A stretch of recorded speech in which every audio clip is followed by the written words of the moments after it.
Students, in the last lecture we covered the removal of registered pharmacist. जो name है उसकी कैसे removal होती है एज ए जो रजिस्टर्ड था एज ए फार्मासिस्ट, उसकी रिमूवल के बारे में हमने पढ़ा। ठीक है, उसके बाद हमने ये डिस्कस करना है कि after the removal of name from the register of pharmacist then he or she or the person can appeal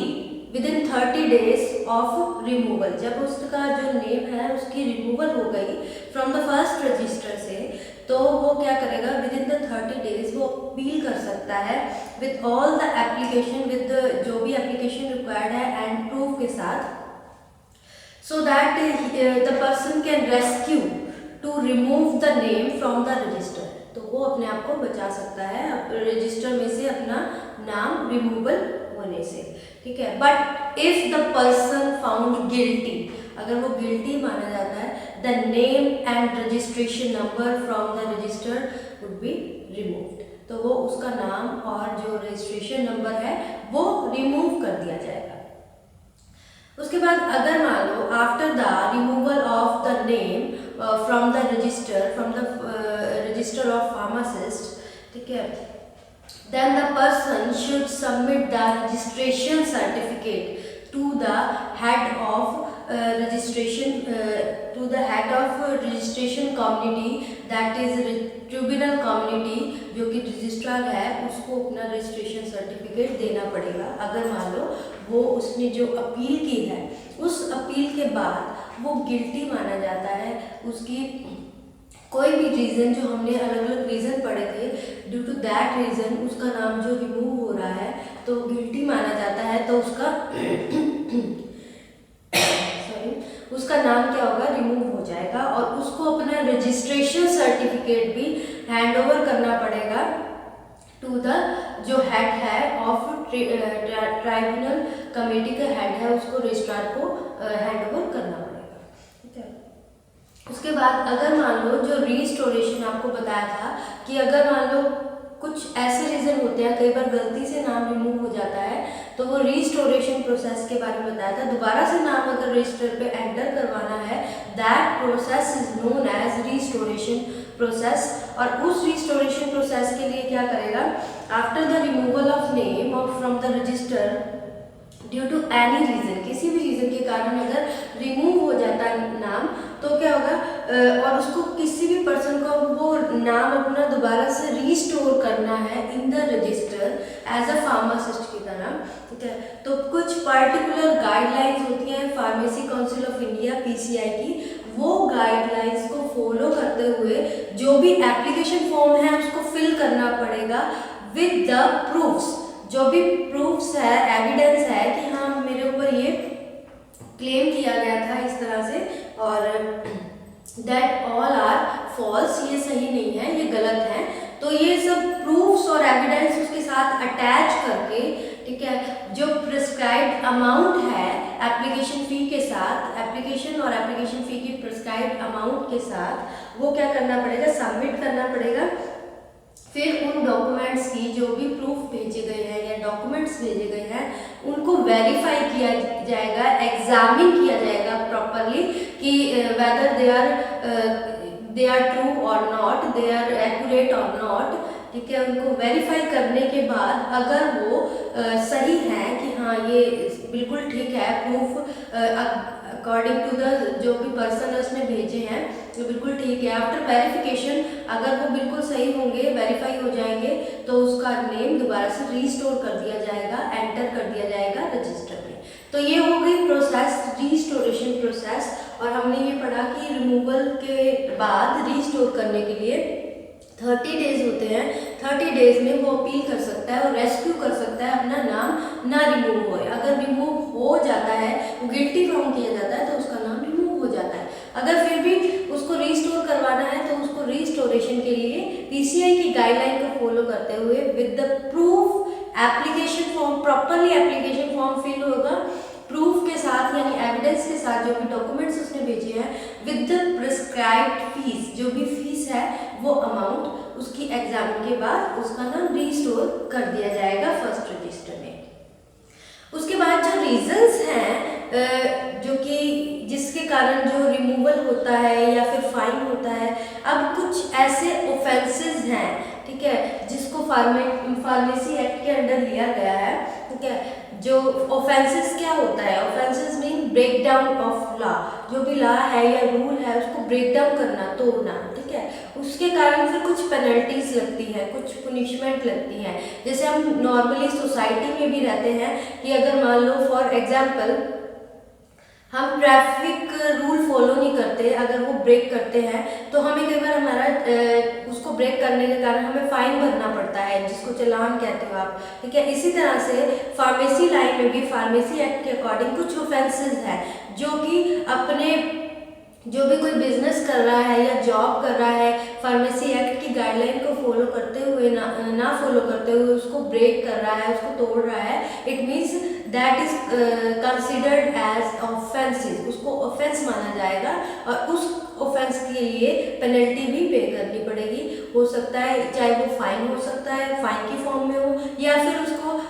imprisonment की फॉर्म में हो, ठीक है। तो इन दोनों में से किसी की भी फॉर्म में हो सकती है या फिर दोनों भी हो सकती है, डिपेंड करता है कि किस तरह का ऑफेंस पर्टिकुलर पर्सन ने किया है related to that pharmacy act. तो अब हम पढ़ेंगे offenses and penalties related to the Pharmacy Act. There are different types of offenses. First of all, falsely claim, जो पहला offense है उसके बारे में हम पढ़ रहे हैं, वो क्या है?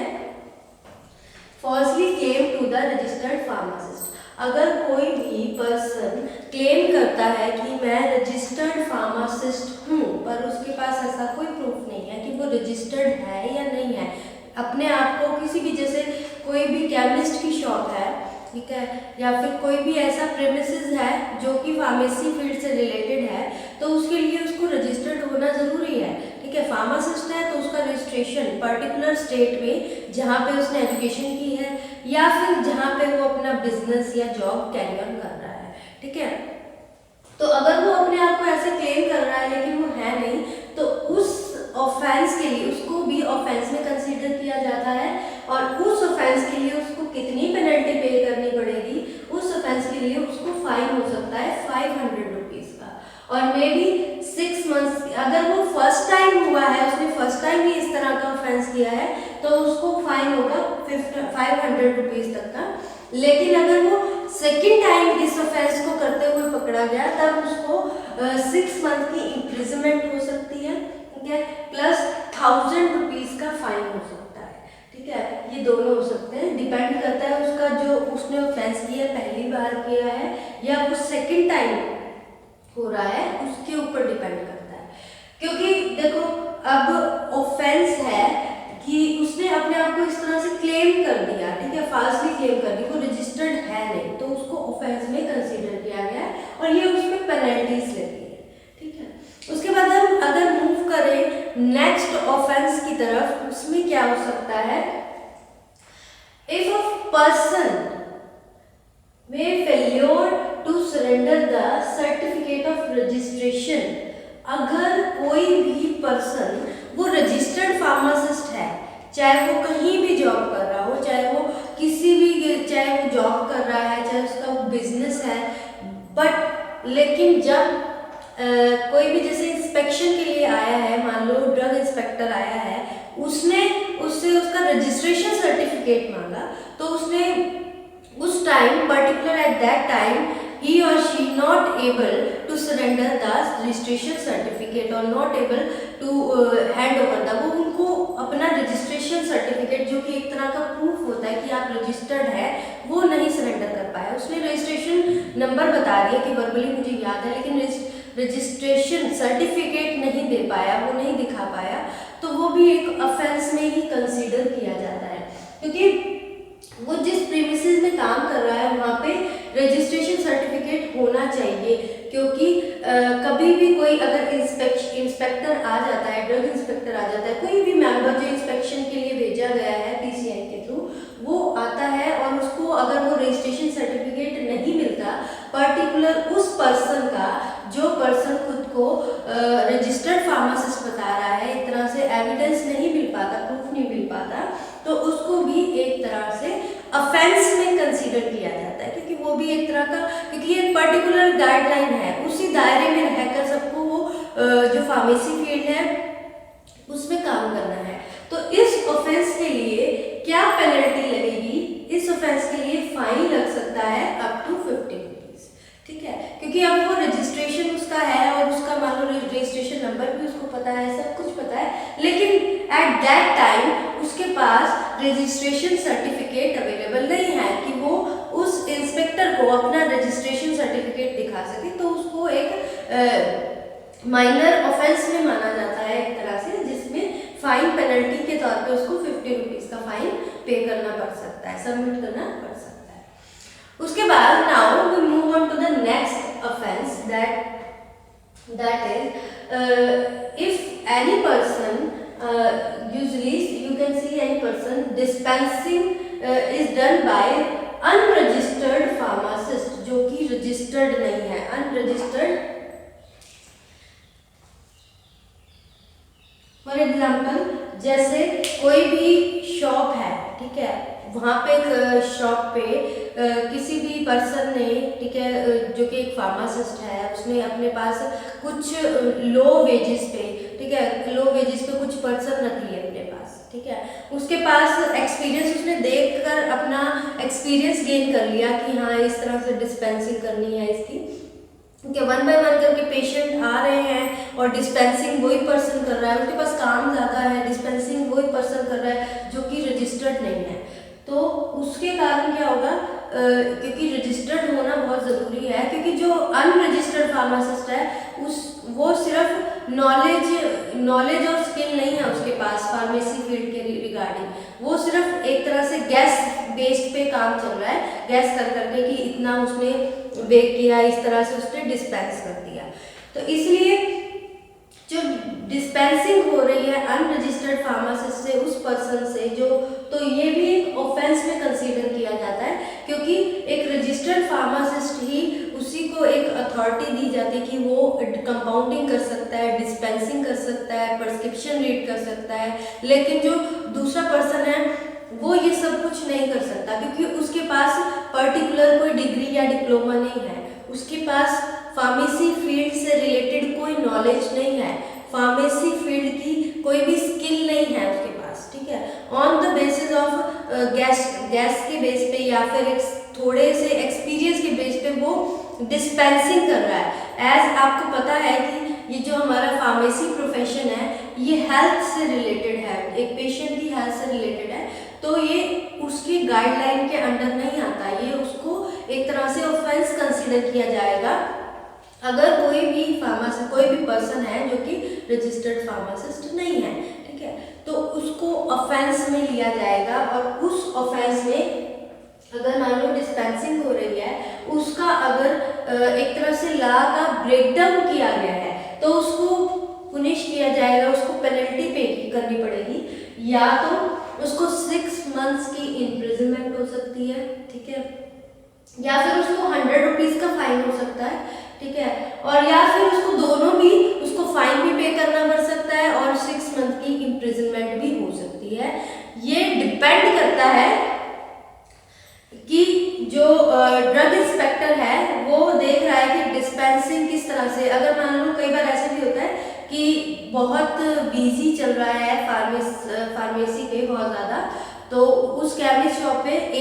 एक डिस्पेंसिंग उसने कर दी तो वो कंसीडर तो ऑफेंस ही हो गया, और कंसीडर एज अ ऑफेंस, लेकिन उसको 1000 रुपीज का फाइन देके डीआई ने वार्निंग दे दी कि नेक्स्ट टाइम से नहीं होना चाहिए। लेकिन अगर जो ड्रग इंस्पेक्टर है वो नोटिस कर रहा है या ऑब्जर्व कर रहा है कि 1 बाय 1 करके पेशेंट आ रहे हैं और उसकी रेगुलर बार बार डिस्पेंसिंग हो रही है through that person who is not registered, जो कि रजिस्टर्ड फार्मासिस्ट नहीं है, उस पर्सन के थ्रू वो बार बार डिस्पेंसिंग हो रही है, तब मे बी डीआई को थोड़ा सा हार्श होके